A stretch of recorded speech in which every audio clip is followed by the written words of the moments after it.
tardes a todos ustedes, buenos días, buenas noches a la hora que sea que nos esté escuchando. Sean bienvenidos a un episodio más de este su podcast, La Tesis Inconclusa. Mi nombre es Julián López Mi nombre es Leonardo Morales. y estamos muy contentos de tenerlos de nuevo en un episodio que el día de hoy habíamos pensado tocar un tema importante para nosotros que es el siguiente: educación o adiestramiento. La escuela como una fábrica de obsolescencia, como una fábrica de obediencia. Pues creo que es un tema algo mm, controversial. Siempre lo ha sido. Es que si nosotros vamos a la búsqueda de la escuela históricamente, inicialmente pues viene desde una época, siempre se ha necesitado educación y en las antiguas civilizaciones se habían instaurado escuelas, ¿no? Están las escuelas socráticas, por ejemplo, la escuela de Sócrates, que era el tipo se dedicaba por las calles a enseñar, luego ya está la Academia de Platón, luego está el Liceo de Aristóteles, y eran estas instituciones donde se dedicaba a formar a los intelectuales, a los políticos, a los oradores, etcétera.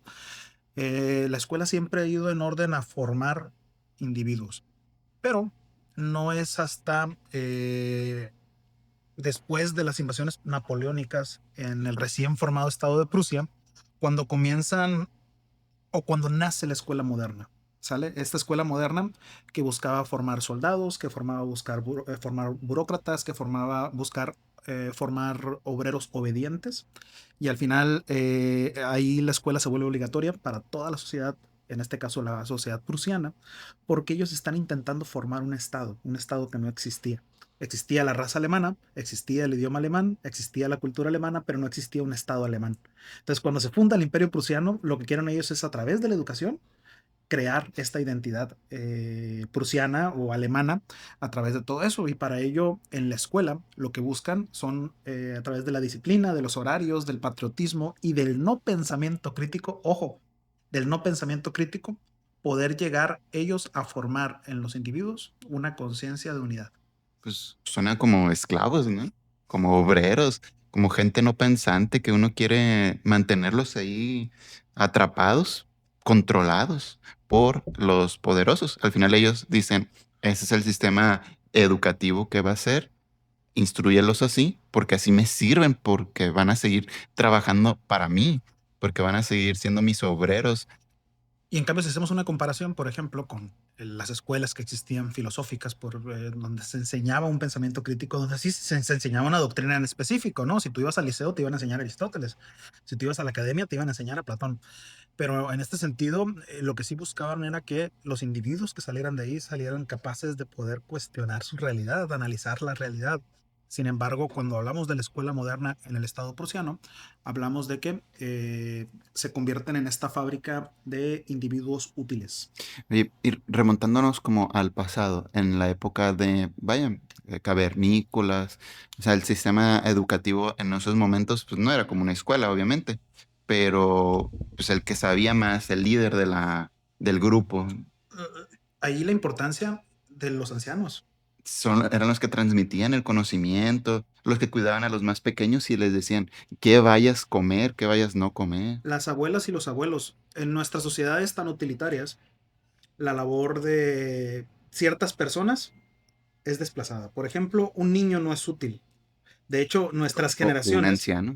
o un anciano. Entonces, un niño no es útil y un anciano tampoco, Ujú, porque no producen. ujú. Entonces, si tú te fijas ahorita en las tendencias actuales, la gente no quiere tener hijos porque Ujú. los considera un gasto, porque los considera una Carga, quita de tiempo, responsabilidad. una responsabilidad extra, y aparte no empatan con su estilo de vida.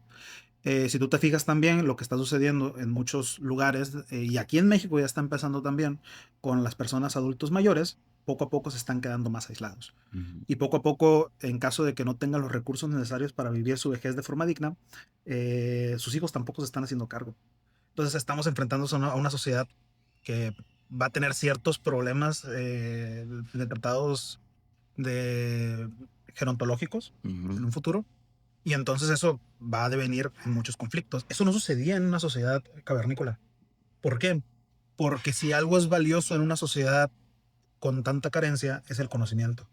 Y la persona que posee más conocimiento normalmente es la que tiene más experiencia, por lo tanto es la más vieja. Aunque también pongamos ahí una rayita porque puede ser que tampoco vivían tanto tiempo, Ujú. pero los que sí lograban vivir mucho tiempo eran conocidos como parte del consejo, de Exacto. la tribu, eran los que sabían más cosas de lo que estaba sucediendo, lo que podía pasar. Exacto, ¿no? O sea, que quizá no estamos hablando de ancianos de 90, 80 Sí, años, ¿no? estamos hablando de que en 30 esa años. época, pero también por el estilo de vida, una persona que a lo mejor vivía a los 65 en la época paleolítica, estaba tan desgastado que lo podríamos ver comparar con un anciano de 90 Sí, actualmente. sí. Entonces, pero eran valiosos, tenían un espacio en la tribu, porque ellos eran los que transmitían las enseñanzas de a lo mejor cómo construir herramientas, a lo mejor Ujú. de cómo pulir piedra, a lo mejor de cómo fabricar cualquier tipo de cosa. Y en este caso, por ejemplo, la importancia también de las abuelas. Las abuelas eran quienes, La medicina, la alimentación, o sea, los desastres naturales podían prevenir, o bueno, al menos saber qué era lo que podía acontecer, la época de la cosecha, pues eran eventos históricos que los ancianos, los tenían más presente porque lo habían ujú. repetido varias veces, cosa que los jóvenes pues no lo tenían.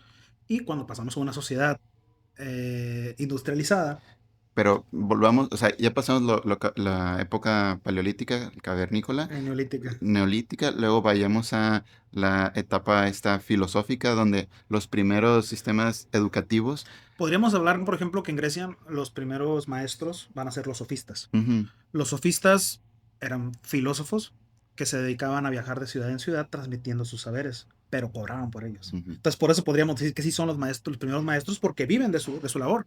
¿Cuál es el detalle? Que estos sofistas se dedicaban a instruir a los hijos de los reyes, a los hijos de los gobernantes, ujú.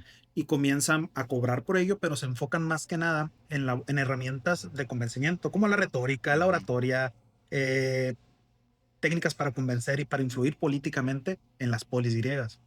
¿Cómo es la PNL, programación Programación neurolingüística, neurolingüística. de esos tiempos? En esa época, pues los maestros sí eran maestros, sí, sí, sí había un sistema educativo, pero muy privilegiado, Sí, solo obviamente. para los hijos de los gobernantes, para poder mantener el mismo sistema de control hacia los demás, y no había sistema educativo más bajo. Igual, el sistema educativo más bajo podría haber sido el mismo, pero de los cavernícolas, más no era ya basado en la vida fuera de una ciudad, de una comunidad. Ujú. Era el conocimiento que se transmitía de, pues, cómo arar, cómo hacer la agricultura, cómo cosechar, pero ya no era como cuidarte de los animales peligrosos, sino Sí. ya era una comunidad.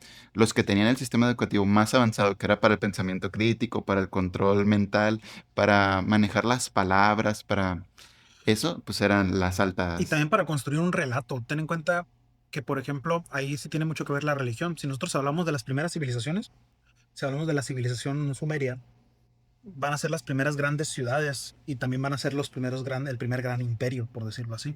Entonces, los sumerios construyen sus ciudades con el templo en el centro. Ujú, Los templos a los dioses sumerios normalmente estaban en el centro y eran estas estructuras que permitían tener ideas que hicieran que grandes grupos de personas colaboraran.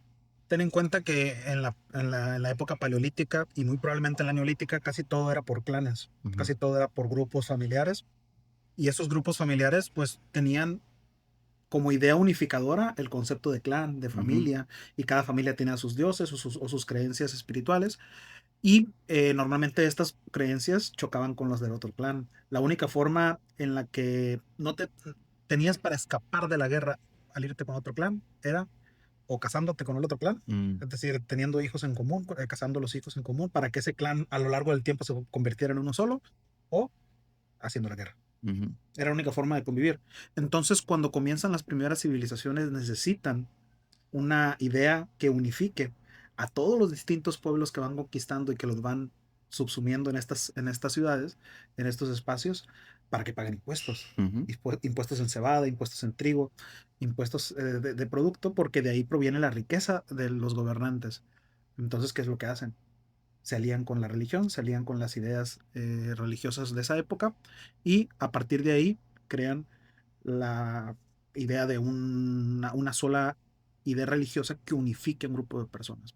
Entonces, estamos hablando de que sí, la educación forma parte de la sociedad desde el momento en que nos convertimos en civilización, incluso antes, pero ya como forma de someter. El arma más poderosa Ujú. es la educación. Cuando hablamos con los griegos, probablemente ya estamos hablando de la educación quizá como una herramienta para poder acceder al poder, es decir, como un espacio elitista. Pero solo para Sí, privilegiados, porque podrían haber tenido diferentes tipos de educación, que era para el trabajador, que era para el gobernante, porque ya sabían quién iba a ser el siguiente gobernante, que era el hijo, el primogénito del anterior gobernante, ujú. al menos que llegara un golpe de estado. O en las polis donde era democrático, ¿qué es lo que criabas? ¿Qué es lo que educabas? Educabas demagogos, gente que pudiese engañar al pueblo para que terminaran eligiéndolo a él como el representante de la polis. Oye, pero pareciera falacia todavía esta pseudo-democracia, porque cuando te dicen a ti, oh, tienes la oportunidad de votar, pero ¿vas a votar por ese o por ese? ¿Cuál eliges?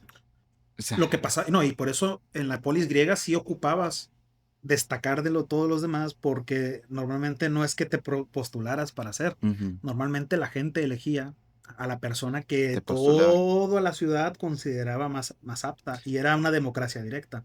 Entonces, en este caso, toda tu vida iba enfocada a crear la imagen de ese político perfecto, de ese estatista perfecto, para que pudiese ser apto para ser elegido. Lo curioso es que en esa época, al menos en la época griega, estas personas que iban por las que pues, se votaba, vaya, toda su vida había sido educada para llegar a ese puesto en el poder, que es en la época actual de que, tú vas a ser el elegido para... No, y a veces también, pero no necesariamente para formarte, sino nada más para crear las conexiones políticas necesarias, yéndote, por ejemplo, a una escuela específica donde se forman normalmente los políticos, Mm, donde vas a entrar en contacto con la gente correcta para entrar al partido correcto, para poder ascender al puesto correcto va el y caminito. poder hacer el camino. Siempre ha sido así. Simplemente de que llegan a esos espacios sin ni siquiera aprender nada, después llegan al Congreso, después llegan a los espacios de representación, no sé, como alcalde, gobernador, etcétera, y ahí se demuestra lo que aprendieron en esos Nada, lugares. Llegan con dos, tres doctorados y a veces no, pagados. sí, a veces no dan el ancho para lo que se supone que deberían dar estos políticos. O llegan en ese punto y son marionetas. Alguien más los puso en ese puesto, alguien más los controla porque no quieren ellos ser el rostro y te ponen a ti. Ujú. Después de todos estos espacios griegos, podríamos pasar a la educación romana, que esta educación pues fue muy similar, porque los romanos toman mucho de los griegos, también se convierte en estos espacios donde el que podía pagar se podía educar, y normalmente era educación también para formar a gente que iba a trabajar, ya sea de orador, a los futuros, ¿cómo se llama?, funcionarios del gobierno, y a los hijos de los patricios, a los hijos de políticos ricos o de familias poderosas de Roma. ¿Qué va a suceder?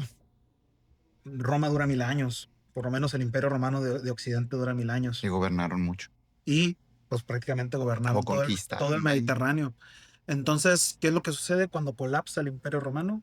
Colapsa con ellos también toda este humanismo grecorromano que pues prácticamente hace que todas estas ideas filosóficas, todas estas ideas, todas estas ideas dejen de estar al alcance de la gran mayoría, de hecho incluso dejan de estar al alcance de muchos grupos de poder y pasan a las sombras, ¿no? Y comenzaría la Edad Media. Aquí la educación inicialmente estuvo limitada en los monasterios, encerrada en los monasterios, y podríamos hablar que incluso ni siquiera los reyes o los grupos de poder estaban bien formados, porque hay que entender que buena parte de estos gobernantes eran pueblos germánicos, es decir, lo que los romanos llamaban bárbaros, gente que en su momento no estaba tan interesada en la administración, sino que venía de un estilo de vida más. Libre. Sí, o que tenían estructuras jerárquicas basadas en el poder, en la dominancia, en la violencia, más que en una administración estatal que buscase mantener el control sobre un territorio. En esta época donde estaban los romanos conquistando la educación, pues de los privilegiados, de los capitanes, porque tenía que haber un sistema, un tipo de educación para los capitanes, las estrategias, bueno, el ajedrez, que era un juego más que nada, pues, Sí, de pues habilidad mental. debió haber habido algo parecido al ajedrez, porque pues el ajedrez es árabe, o viene de la India, no recuerdo. Pero en este sentido, sí, el ejército se convirtió en una máquina de aprendizaje para formar soldados. De Ujú, hecho, prácticamente casi todos los ejércitos modernos sí siguen un poquito la lógica del Imperio Romano, ¿no? ujú, Donde hay ciertos rangos, donde esos rangos puedes ir ascendiendo, donde, ujú, donde el ejército está dividido en distintas unidades, en distintos batallones. En este caso, las legiones estaban divididos en las centurias y luego las centurias estaban divididas en los manípulos, creo, que eran unidades más pequeñas de combate. Y obviamente había todo un proceso de formación para formar estos nuevos ejércitos y ese tipo de formación después se va a replicar en otro tipo de estructuras. ujú, Más adelantito voy a hablar un poquito de Foucault y hablar cómo el saber acerca de la disciplina sí termina replicándose en otros espacios. ujú. Entonces ya después viene este proceso en el que la educación deja de ser un... Pero en ese sentido de cuando se educan a las fuerzas militares, los soldados también tienen su sistema educativo, vaya, basado en ser soldados, como el amor a la patria, porque pues o a la van a, gloria de Roma o algún ideal en específico. o el miedo, o el mismo ser esclavos, porque Ujú. o peleas o te mato aquí. O la ambición, porque inicialmente los romanos tenían, uno se preguntaría, ¿por qué servirías 25 años en el ejército? Si a lo mejor el romano promedio vivía Mm, 50 años. Porque terminando tu servicio, a ti como soldado romano te otorgaban tierras ujú, en sí, alguno de los lugares conquistados y tu familia podía pasar de ser una familia plebeya sin ningún tipo de patrimonio a pasar a ser un terrateniente. pero eso caía en el engaño, porque uno controlado mentalmente decía, sí, la Por gloria. muchos siglos sí fue. Por eso, la gloria, o sea, sí voy a tener mi terreno, mis terrenitos, pero te mandaban a una guerra porque muy difícil y eras carne de cañón y eras de los primeros. O sea, al final de cuentas sigue siendo un negocio, pero funcionó por miles de años. Por lo menos funcionaba para que la gente Bueno, entrara. no miles de años, cientos de años. Cientos de años. Sí, porque tampoco no durante toda la historia de Roma, no todo el tiempo funcionó esta estructura. Ujú, Esta sí, estructura creo que la crea el general Mario, este. Mario es el que termina creando la estructura el imperio, no, el de la estructura ejército. moderna de legiones, porque Ujú, antes de ello los romanos utilizaban el mismo sistema que los griegos, que eran los dioplitas, que utilizaban las lanzas grandes, ujú, las falanges, para poder pelear. El asunto es que se dieron cuenta que ese sistema de falanges pues no era tan útil contra otro sistema de falanges. ujú. Y así es cuando crearon ya el nuevo modelo en donde normalmente el soldado traía su espadita, traía su escudo, pero antes de eso traía una lanza. El modelo más romano que funcionaba más como una máquina coordinada que como estructuras más dispersas. Ok, y después de este sistema militar, que vamos al sistema, bueno, época medieval por ahí, cuando la religión empieza a tener más poder, más auge, y cómo pues la educación religiosa es la que mantiene el control. También aquí hay que entender un poquito que cuando cae el Imperio Romano, la única estructura que sobrevive, la La única religión. estructura con cierto orden y cierto conocimiento es la Iglesia Católica. Ujú, No es que la Iglesia Católica, y aquí sí, pues porque mucha gente dice, no, es que fue lo único que quedó. Era sí, lógico que la educación que te iba a brindar, si es que la brindaba, iba a ser religiosa. También es lógico que si poco a poco era la única institución con la garantía de dar reconocimiento a contratos, a herencias, a todo eso, pues poco a poco fuese acumulando bienes, poco a poco fuese acumulando poder, estructuras. sin ¿Qué fue pagar que sucedió? impuestos. Ujú. No, pues es que ellos eran la Los única estructura impuestos. estatal.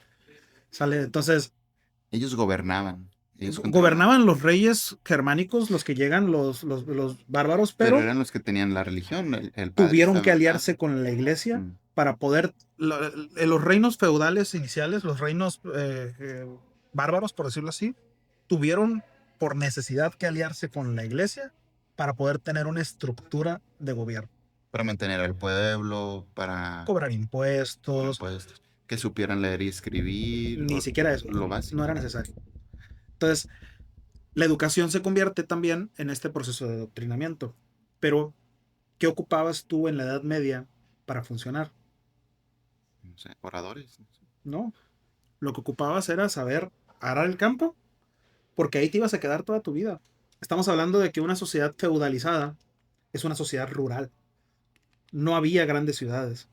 Había ciudades, pero eran ciudades pequeñas y ciudades muy específicamente amuralladas y no eran grandes núcleos urbanos. Eso con Roma, después de Roma se colapsa la idea de los grandes núcleos urbanos y lo que tenemos son poblaciones rurales atomizadas en donde la única labor posible es trabajar para el campo.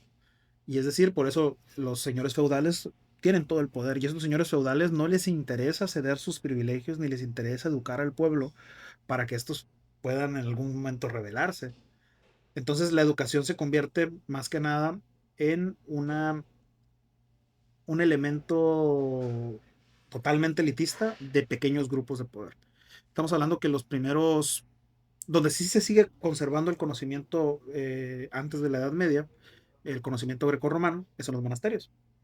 Los monasterios se convierten en estas bibliotecas donde se conserva la filosofía griega, donde se conservan los tratados de matemáticas, donde se conserva un poquito de todo. ¿Cuál es el problema? Pues que solamente tienen acceso ahí los monjes. Y ellos no quieren compartirlo. No, pues a lo mejor sí quieren compartirlo, pero el problema es que vamos a suponer que un señor feudal te pide un libro vamos a suponer que te pide la lógica de Aristóteles, el Organón. Tú para copiarle ese libro de Aristóteles del Organón tienes que tardar un año, tienes que matar no sé cuántas ovejas para poder sacar el pergamino, para poder que un monje lo copie letra por letra y te va a costar prácticamente lo que te costaría ahorita una casa o dos casas. El sistema de, de comunicación, de compartir conocimiento era muy complicado. Se convierte en algo muy difícil, por lo tanto las únicas personas que podían tener cierta formación y cierta lectura y cierto conocimiento era la gente que vivía en los monasterios y que tenía toda su vida ahí para seguirse formando. Pero en ese sentido también, donde la educación, vaya, en el Imperio Romano, donde no les convenía que la gente supiera, o sea, tuviera estos conocimientos sobre arte, sobre ciencias, sobre matemáticas, No, el Imperio Romano yo creo que no es que no les convenía, es que en el Imperio Romano no les el importaba. que podía estudiaba, no había ninguna limitación en ese aspecto. ¿Tú crees? Sí, o sea, a menos de que fueras un esclavo. Ahí no puedes.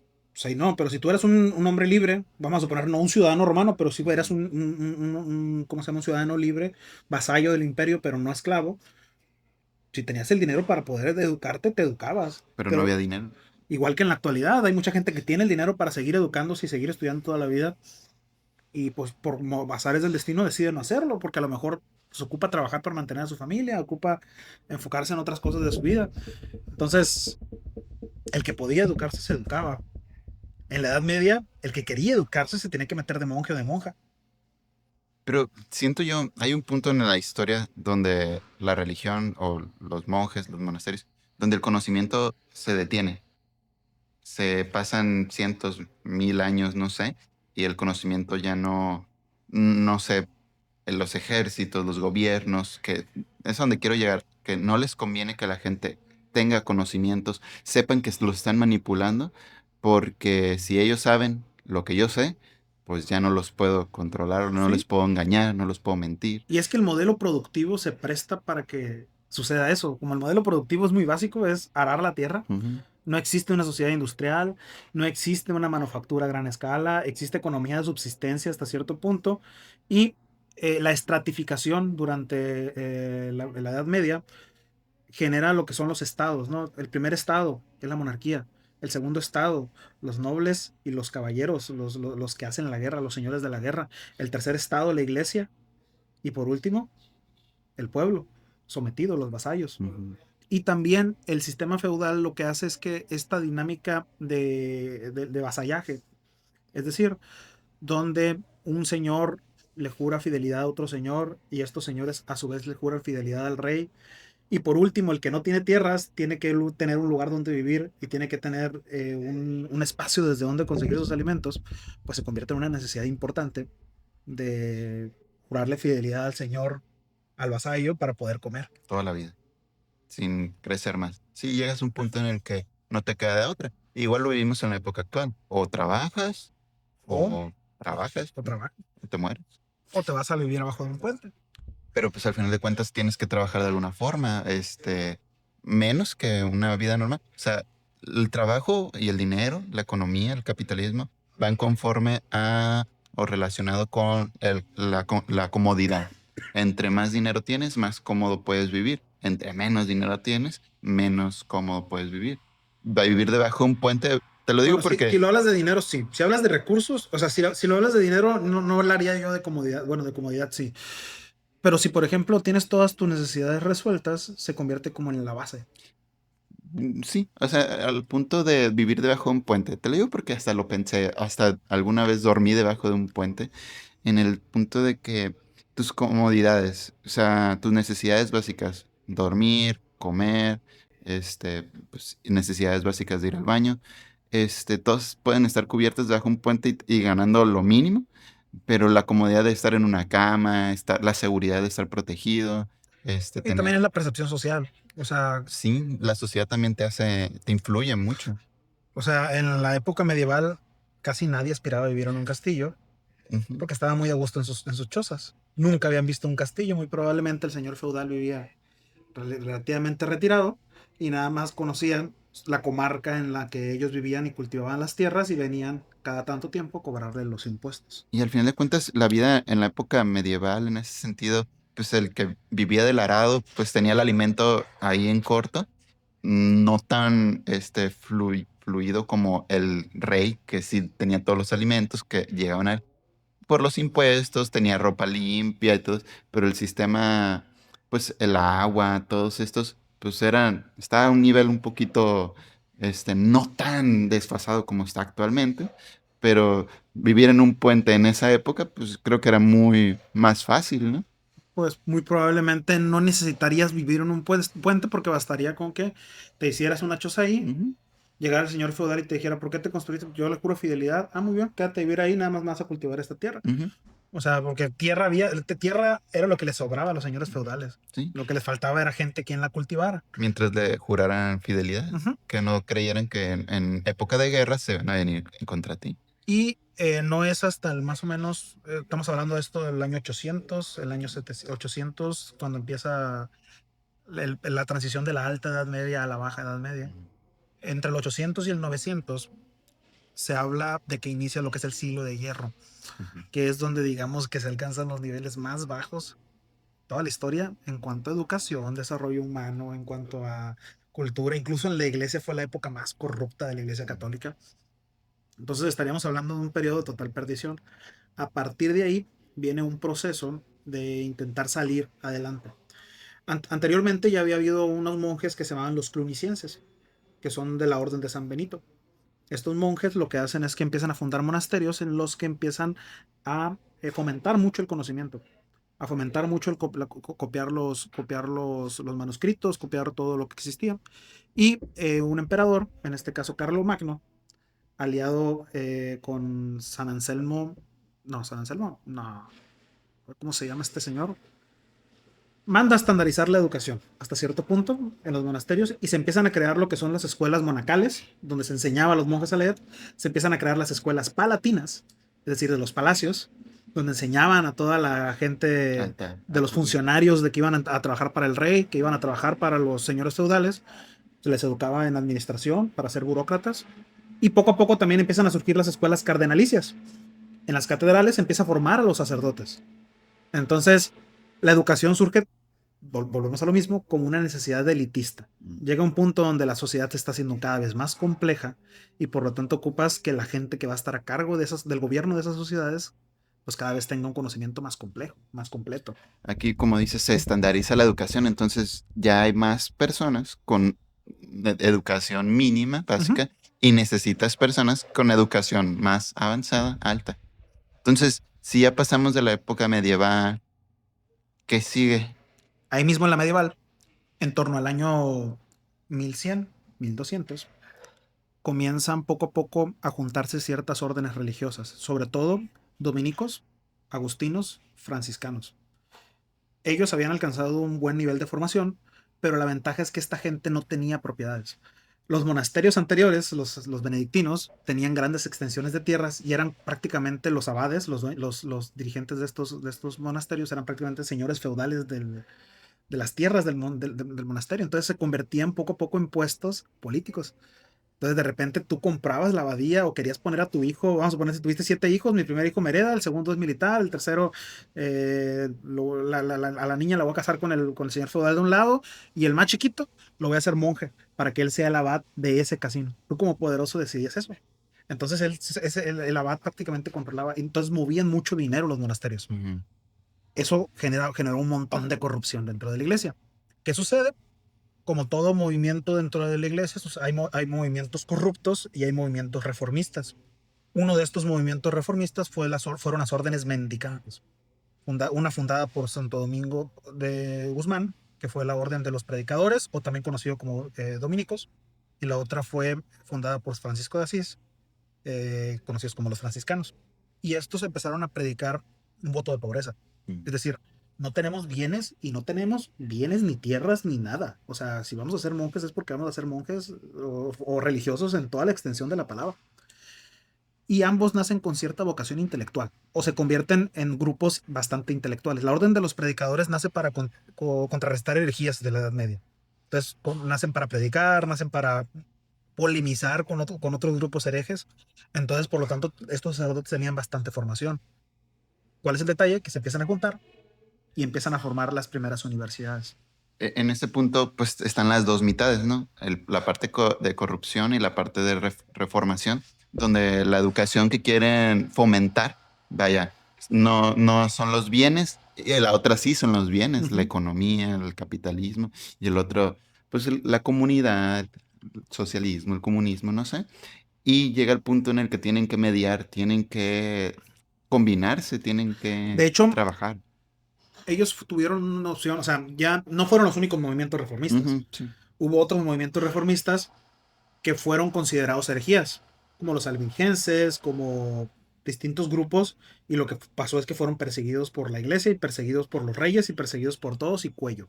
Ellos tenían dos opciones: o nos convertimos en esos grupos herejes, igual, o tratamos de reformar la iglesia desde dentro Ujú. y obedecemos hasta cierto punto las reglas del juego, pero manteniendo estos valores de castidad, pobreza y obediencia. ¿Cuál es el detalle? Que al no tener este tipo de bienes, comienzan poco a poco a generar bastante conocimiento, al estar concentrados únicamente a la labor de la predicación, de la caridad, de estar con el pueblo, comienzan a generar y comienzan a recuperar cierta confianza del pueblo también, pues, y empiezan las primeras universidades. Pues es la combinación la que hace que se generen estas fuerzas educativas que le dan en pie, le dan el inicio a las universidades para el conocimiento se estandarice, pero ya a un nivel Ujú. más avanzado para todos, más alcanzable. Pues sí, y a partir de ahí comienzan estas primeras universidades donde se enseñaba prácticamente filosofía, teología, derecho y en una que otra a lo mejor se enseñaba medicina.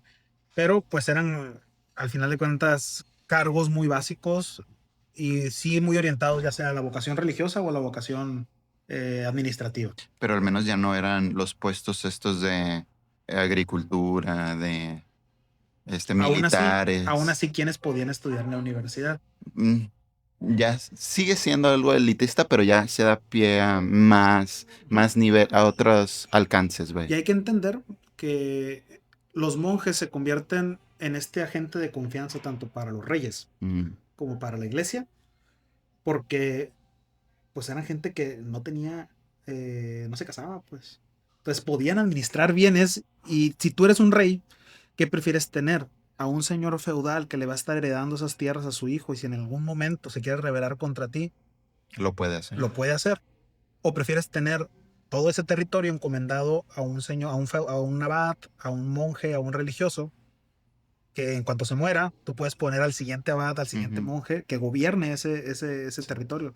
Entonces hay que entender que sí, estos monjes, estos religiosos a cargo de puestos políticos o de territorios, se convierten en algo muy útil tanto para la iglesia como para los Sí. reyes. Y eso va a generar una guerra que se va a llamar el problema de las investiduras, donde el rey empieza a querer nombrar obispos y empieza a querer nombrar abades y el papa dice, oye, güey, eso me corresponde a mí. Yo soy el líder religioso Ujú. de la iglesia y ahí los obispos los pongo yo. Sí, pues, pero es que estos obispos administran territorios y estos monjes administran abadías. Entonces comienza un problema entre si el emperador o el papa son los que tenían el derecho de imponer. O sea, es un problemón en esos aspectos la Edad Media y va a ser necesaria la separación de iglesia y Estado y en la modernidad para que no se repita ese problema. Entonces pasamos la época medieval, llegamos a la época pues de la metalurgia, la época Podemos hablar que la modernidad empieza con el industrial. descubrimiento de América, con la caída del Imperio Romano de Oriente, es decir, Bizancio, Constantinopla, Ujú, a manos de los turcos, con la invención de la imprenta y con la Reforma Protestante. Estos cuatro eventos ocurridos entre finales del 1400, principios del 1500, ujú, son los cuatro eventos así como definitivos, que son como la bisagra que hacemos que pasemos de la Edad Media, de entre el 1400 al 1500.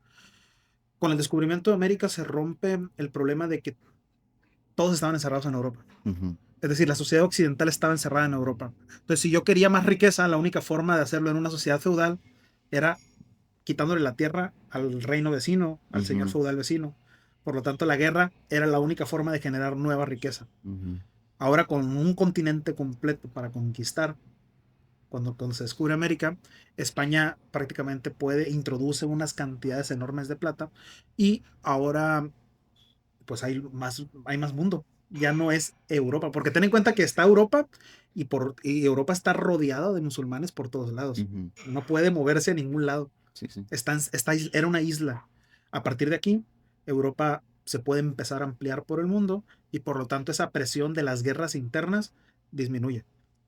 Por otro lado, la imprenta con Gutenberg, pues hace muchísimo más barata la transmisión de ideas, hace muchísimo más barata la educación, hace muchísimo más barato que se pueda pasar a otros niveles de aprendizaje y por lo tanto democratiza la información.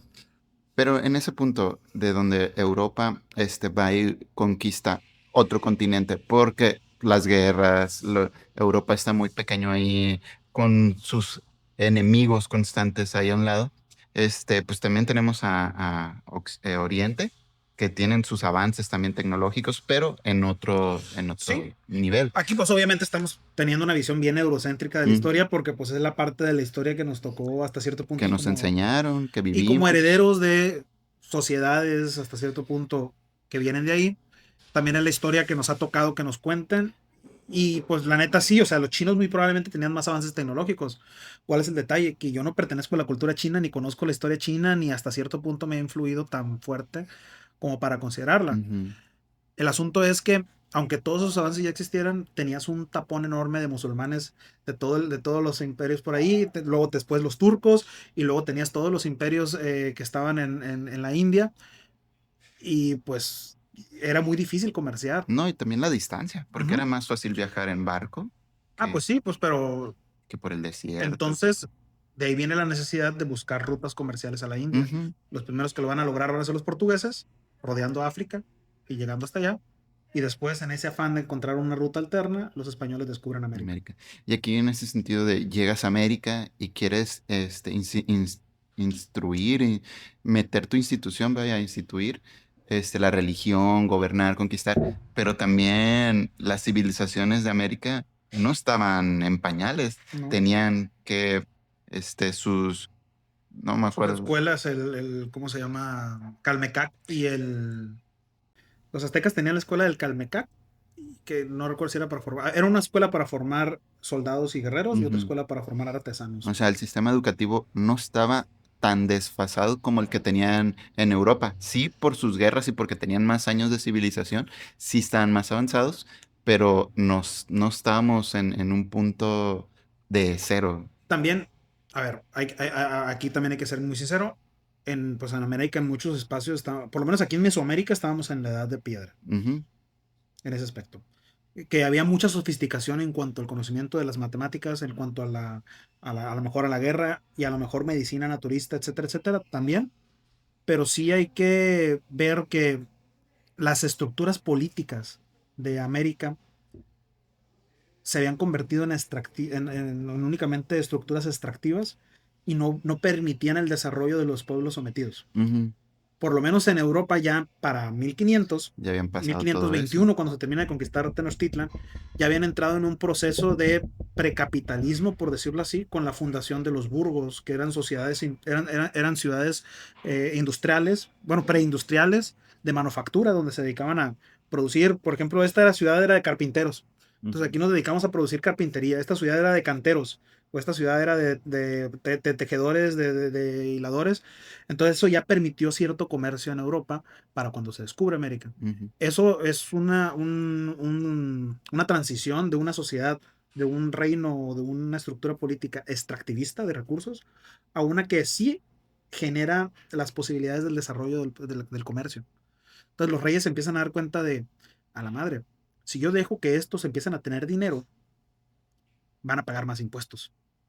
Entonces ahí viene una posibilidad bien importante que va a ser muy importante para el siguiente periodo de la historia, con el siguiente paso de la modernidad. Un problema que tenían los reyes en las sociedades feudales eran que los señores feudales, pues en cualquier momento se les rebelaban y ellos dependían de estos señores feudales para administrar todos sus reinos. ujú. Cuando comienza ahora sí el comercio a acrecentarse con esta sociedad preindustrial, esta sociedad manufacturera, ahora el rey empieza a cobrar más impuestos y de pronto la gente que tiene más dinero ya no son los nobles. Ahora la gente que tiene más dinero son los burgueses. Es decir, aquellos que trabajan en los burgos y que producen mucha manufactura y Ujú, que la venden y que a través del comercio se enriquecen. Entonces, ¿qué es lo que pasa? De pronto el rey dice, a ver, estos no son señores feudales, estos viven en las ciudades, tienen mucho dinero, pagan muchos impuestos. ¿Qué me conviene más? Fomentar una sociedad como esta, donde me van a estar dando mucho dinero, o una sociedad como aquella donde ocupo de los nobles para que administren mi territorio, y pero que en cualquier momento se me rebelan. ujú. Entonces, ¿qué es lo que hace el rey con todo este dinero nuevo que empieza a entrar por la sociedad capitalista? Apoyar comerciantes. No, se compra un ejército. Ujú. ¿Por qué? Porque antes ocupabas de los señores feudales para hacer la guerra. Ya no los ocupas. Ahora, Pagas el ejército. ahora tienes un ejército profesional completamente dedicado a cumplir las órdenes del rey. Y entonces ya los señores feudales no se te rebelan. Y ahora poco a poco le empiezas a quitar poder a los señores feudales, hasta que con el paso del tiempo y de los siglos se terminan convirtiendo en cargos honoríficos. Estos señores feudales eran señores militares que gobernaban un territorio, un marquesado, un condado, un marquesado, y al final de cuentas eran gente que en cualquier momento te podía hacer la guerra. Entonces, la educación vendría siendo, a partir de aquí, una posibilidad de salir de cualquier situación, ¿no? Entonces, con la imprenta viene este proceso y luego con la reforma protestante lo que viene es que la Iglesia Católica ya no es la única religión en Occidente.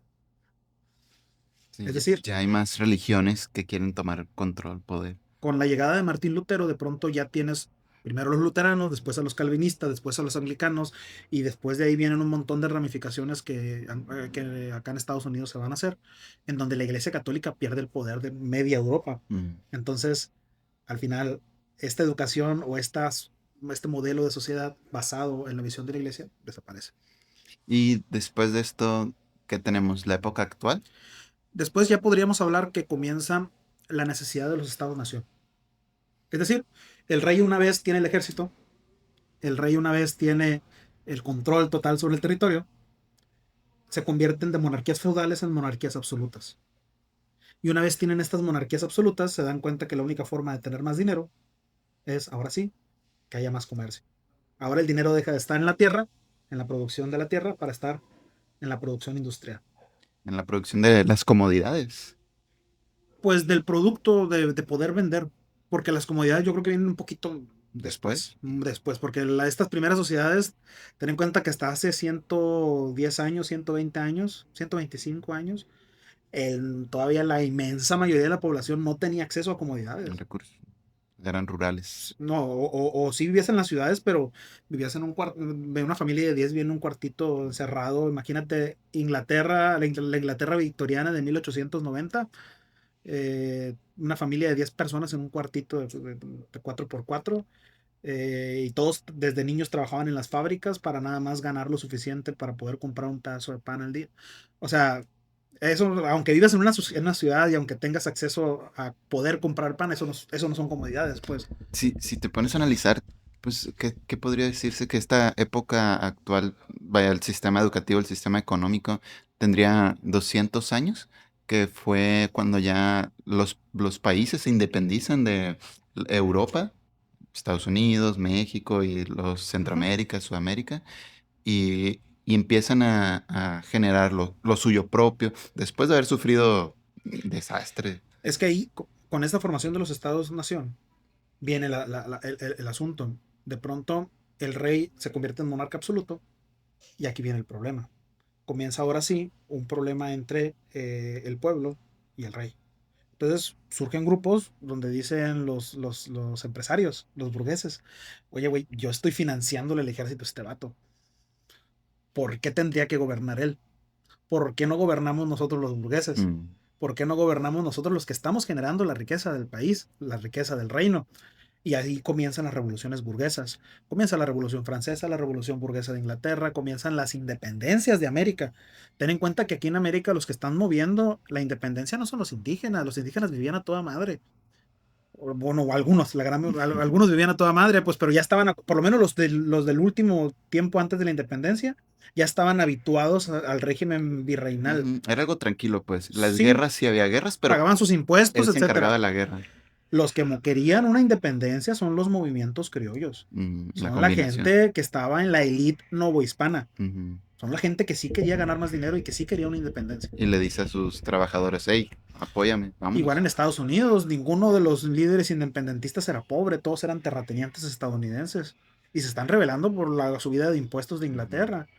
Washington, Jefferson, toda esta gente, ¿cómo se llama? Sí, Washington, Jefferson y toda esta gente lo que querían era, pues ya no depender de Inglaterra para los impuestos, pero al final lo que buscan es ellos gobernar. Entonces, al final, los burgueses, los terratenientes, las élites, dicen, ¿sabes qué, rey? Monarca absoluto, pues ya no te necesitamos. Y surgen las primeras Ahora repúblicas. yo voy a gobernar. Ujú. A partir de aquí, después de que empiezan estas revoluciones burguesas, surge la necesidad, ahora sí, de una identidad nacional. Y donde se emplea este sistema educativo, donde la patria, el honor, donde pues leer, escribir se vuelve necesidad, Y homogenizar a la población. estandarizar. Porque de pronto tienes una España, por ejemplo, donde no se habla la misma lengua en toda la península. De pronto tienes 15 lenguas a lo mejor. Catalán, sevillano, andaluz, gallego, vasco, etcétera, etcétera.